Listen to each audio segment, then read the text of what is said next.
अस्सलाम वालेकुम, मैं हूं साबिर पाकिस्तानी और आप देख रहे हैं पाकिस्तानी टीटी। जब हम स्विट्ज़रलैंड की तरफ देखते हैं तो वहाँ की मशहूर चॉकलेट और ब्रांडेड घड़ियों का ज़हन में लाजमी आता है।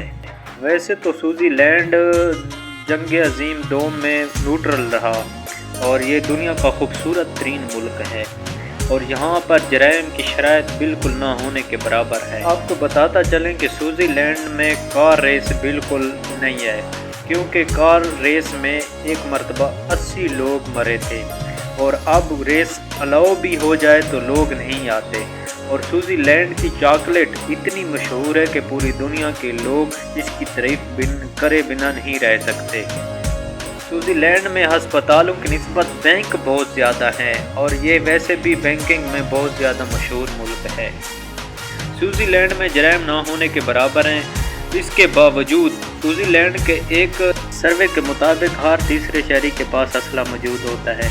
लेकिन आप सोच रहे होंगे कि हर तीसरे शहरी के पास असला मौजूद क्यों होता है। ये एक हुकूमती पॉलिसी है कि पूरी रियासत का हर मर्द फ़ौजी ट्रेनिंग लेता है और उसको अलाउ होता है कि वो असला रख सकता है। और स्विट्ज़रलैंड में एक मुनक्किद तकरीरें भी बहुत ज़्यादा होती हैं और मेले भी ज़्यादा होते हैं। स्विट्ज़रलैंड की आबादी की निस्बत यहाँ पर सैर व तफरीह के लोग ज़्यादा साल भर में आते हैं। और स्विट्ज़रलैंड का एक और अजीब तर कानून है कि उसने खरगोश पालने होते हैं। और स्विट्ज़रलैंड में सियासत जैसी सियासत का नाम भी नहीं है कि सियासत होती क्या चीज़ है।